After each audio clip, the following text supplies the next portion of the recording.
Cricket ಜಗತ್ತಿನ interesting ಸುದ್ದಿಗಳನ್ನು quick ಆಗಿ ಹೇಳ್ತೇನೆ ಕ್ರಿಕೆಟ್ ರೌಂಡಪ್ ನಲ್ಲಿ. ನಾನು ಶಾಂತ. ನೀವು ಸುದ್ದಿಯಾನದ ಸಬ್ಸ್ಕ್ರೈಬರ್ ಆಗೋದಕ್ಕೆ ಮರಿಬೇಡಿ. ಕ್ಯಾಪ್ಟನ್ ರೋಹಿತ್ ಶರ್ಮಾರನ್ನ ಕೆಳಗಿಳಿಸಿ ಹಾರ್ದಿಕ್ ಪಾಂಡ್ಯಗೆ ಪಟ್ಟ ಕಟ್ಟಿ ಎಡವಟ್ಟು ಮಾಡಿಕೊಂಡ ಮುಂಬೈ ಇಂಡಿಯನ್ಸ್ ಈಗ ಮತ್ತೆ ಹಿಟ್ಮ್ಯಾನ್ಗೆ ಮಣೆ ಹಾಕಲು ಟ್ರೈ ಮಾಡ್ತಾ ಇದೆ. ಹಿಟ್ಮ್ಯಾನ್ ವಿಚಾರದಿಂದಾಗಿ ಮುಂಬೈ ಇಂಡಿಯನ್ಸ್ ಟೀಮ್ನ ಬ್ರ್ಯಾಂಡ್ ವ್ಯಾಲ್ಯೂಗೆ ಹೊಡೆತ ಕೊಟ್ಟಿತ್ತು. ಮುಂದಿನ ಸೀಸನ್ಗೂ ಮುನ್ನ ರೋಹಿತ್ ಏನಾದರೂ ಬೇರೆ ತಂಡ ಸೇರಿದ್ರೆ ಮುಂಬೈ ಜನಪ್ರಿಯತೆಗೆ ದೊಡ್ಡ ಹೊಡೆತ ಬೀಳಲಿದೆ. ಅದೇ ರೋಹಿತ್ ಶರ್ಮಾ ತಂಡದಲ್ಲಿ ಉಳ್ಕೊಂಡ್ರೆ ಫ್ರಾಂಚೈಸಿಗೆ ಹಳೆ ಚಾರ್ಮ್ ಬರುತ್ತೆ. ಹೀಗಾಗಿ ಹಿಟ್ಮ್ಯಾನ್ ಮತ್ತೆ ಮುಂಬೈ ಟೀಮ್ ಕ್ಯಾಪ್ಟನ್ಸಿಯನ್ನು ಒಪ್ಪಿಕೊಳ್ಳುವಂತೆ ಮಾಡಲು ಮುಂಬೈ ಫ್ರಾಂಚೈಸಿ ಶತ ಪ್ರಯತ್ನ ಮಾಡ್ತಾ ಇದೆ. ಟೀಮ್ ಇಂಡಿಯಾ ವೇಗಿ ಮೊಹಮ್ಮದ್ ಸಿರಾಜ್ ಕೋಟಿ ಬೆಲೆಯ ಹೊಸ ಕಾರನ್ನು ಖರೀದಿ ಮಾಡಿದ್ದಾರೆ. ಐಷಾರಾಮಿ ಲ್ಯಾಂಡ್ ರೋವರ್ ಕಾರಿನ ಒಡೆಯರಾಗಿದ್ದಾರೆ ಸಿರಾಜ್. ಕಪ್ಪು ಬಣ್ಣದ ಲ್ಯಾಂಡ್ ರೋವರ್ ಕಾರನ್ನೊಂದಿಗೆ ನಿಂತಿರುವ ಫೋಟೋವನ್ನು ಸಿರಾಜ್ ತಮ್ಮ ಸಾಮಾಜಿಕ ಜಾಲತಾಣದಲ್ಲಿ ಶೇರ್ ಮಾಡಿದ್ದಾರೆ. ಮೊಹಮ್ಮದ್ ಸಿರಾಜ್ ನೂತನವಾಗಿ ಖರೀದಿ ಮಾಡಿರುವ ಐಷಾರಾಮಿ ಕಾರಿನ ಬೆಲೆ ಸುಮಾರು 2.39 ಕೋಟಿ ರೂಪಾಯಿ ಎನ್ನಲಾಗಿದೆ. ತಮ್ಮ ಬಹುದಿನದ ಕನಸನ್ನ ಈಡೇರಿಸಿಕೊಂಡಿರುವ ಖುಷಿಯನ್ನ ಸಿರಾಜ್ ಸೋಷಿಯಲ್ ಮೀಡಿಯಾ ಮೂಲಕ ಹಂಚಿಕೊಂಡಿದ್ದಾರೆ. ಬಾಂಗ್ಲಾದೇಶ ವಿರುದ್ಧ ಟೆಸ್ಟ್ ಸರಣಿಗೂ ಮುನ್ನ ಟೀಂ ಇಂಡಿಯಾ ಆಟಗಾರರಿಗೆ ದುಲೀಪ್ ಟ್ರೋಫಿ ಟೂರ್ನಿಯಲ್ಲಿ ಪಾಲ್ಗೊಳ್ಳುವಂತೆ ಬಿಸಿಸಿಐ ಸೂಚಿಸಿದೆ. ಅದರಂತೆ ಮುಂಬರುವ ದೇಶೀಯ ಟೂರ್ನಿಯಲ್ಲಿ ಟೀಂ ಇಂಡಿಯಾ ನಾಯಕ ರೋಹಿತ್ ಶರ್ಮಾ ಹಾಗೆ ವಿರಾಟ್ ಕೊಹ್ಲಿ ಕಾಣಿಸಿಕೊಳ್ಳುವ ಸಾಧ್ಯತೆ ಇದೆ.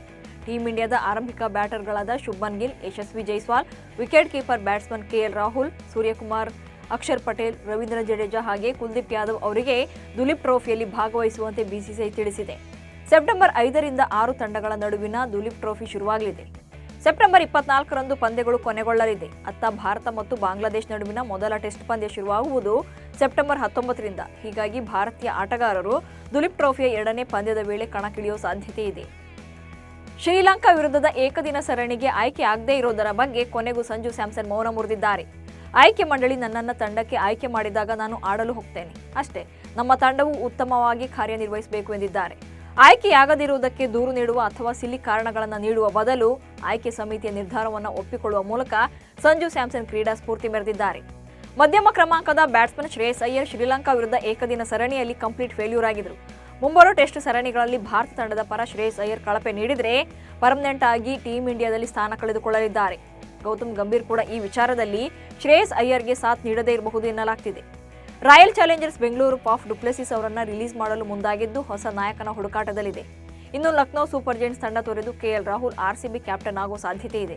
ಇದರ ನಡುವೆ ಮತ್ತೋರ್ವ ಸ್ಟಾರ್ ಆಟಗಾರನ ಹೆಸರು ಕೂಡ ಆರ್ಸಿಬಿ ಕ್ಯಾಪ್ಟನ್ ರೇಸ್ನಲ್ಲಿ ಇದೆ. ಸೌತ್ ಆಫ್ರಿಕಾದ ಸ್ಟಾರ್ ಆಟಗಾರ ಏಡನ್ ಮಾರ್ಕ್ರಮ್ ಮೇಲೆ ಆರ್ಸಿಬಿ ಕಂಡು ಬಿದ್ದಿದೆ. ಮುಂದಿನ ಸೀಸನ್ಗೆ ಸನ್ ರೈಸರ್ಸ್ ಹೈದರಾಬಾದ್ ತಂಡವು ಏಡನ್ ಮಾರ್ಕ್ರಮ್ ಅವರನ್ನು ರಿಲೀಸ್ ಮಾಡಲಿದೆ. ಹಾಗಾಗಿ ಏಡಮ್ ಅವರನ್ನ ಖರೀದಿ ಮಾಡಲು ಆರ್ಸಿಬಿ ಪ್ಲಾನ್ ಮಾಡಿಕೊಳ್ತಿದೆ. ಈ ಬಾರಿಯ ಐಸಿಸಿ ಮಹಿಳಾ ಟಿ20 ವಿಶ್ವಕಪ್ ಆತಿಥ್ಯದ ಹಕ್ಕನ್ನ ಬಾಂಗ್ಲಾದೇಶ ಪಡೆದುಕೊಂಡಿತ್ತು. ಆದರೆ ದೇಶದ ಹದಗೆಟ್ಟ ಪರಿಸ್ಥಿತಿಗಳ ನಡುವೆ ಈಗ ವಿಶ್ವಕಪ್ನ ಆತಿಥ್ಯ ಬಾಂಗ್ಲಾದೇಶದ ಕೈಜಾರುವ ಎಲ್ಲಾ ಲಕ್ಷಣಗಳು ಕಾಣಿಸ್ತಾ ಇದೆ. ಮಹಿಳಾ ಟಿ20 ವಿಶ್ವಕಪ್ 2024ರ ಅಕ್ಟೋಬರ್ನಲ್ಲಿ ನಡೆಯಬೇಕಿತ್ತು.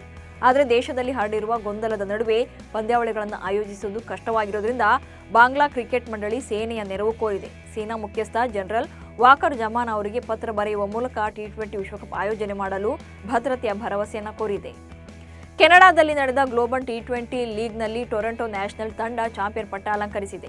ಫೈನಲ್ ಪಂದ್ಯದಲ್ಲಿ ಮಾಂಟ್ರಿಯಲ್ ಟೈಗರ್ಸ್ ಮತ್ತು ಟೊರೊಂಟೊ ನ್ಯಾಷನಲ್ಸ್ ತಂಡಗಳ ಮುಖಾಮುಖಿಯಾಗಿದ್ದವು. ಈ ಪಂದ್ಯದಲ್ಲಿ ಟಾಸ್ ಗೆದ್ದ ಟೊರೊಂಟೊ ನ್ಯಾಷನಲ್ಸ್ ತಂಡದ ನಾಯಕ ಕಾಲಿನ್ ಮನ್ರೋ ಬೌಲಿಂಗ್ ಆಯ್ಕೆ ಮಾಡಿಕೊಂಡಿದ್ದರು. ಮಾಂಟ್ರಿಯಲ್ ಟೈಗರ್ಸ್ ತಂಡವು 20 ಓವರ್ಗಳಲ್ಲಿ 9 ವಿಕೆಟ್ಗಳನ್ನು ಕಳ್ಕೊಂಡು 96 ರನ್ ಕಲೆ ಹಾಕಿತ್ತು. 97 ರನ್ಗಳ ಸುಲಭ ಗುರಿ ಬೆನ್ನಟ್ಟಿದ್ದ ಟೊರೊಂಟೊ ನ್ಯಾಷನಲ್ ತಂಡ 8 ವಿಕೆಟ್ಗಳ ಭರ್ಜರಿ ಜಯ ಸಾಧಿಸಿ ಚಾಂಪಿಯನ್ ಪಟ್ಟ ಅಲಂಕರಿಸಿದೆ. ಇವಿಷ್ಟು ಇವತ್ತಿನ ಕ್ರಿಕೆಟ್ ರೌಂಡಪ್ ಸುದ್ದಿಗಳು. ನಮಸ್ಕಾರ.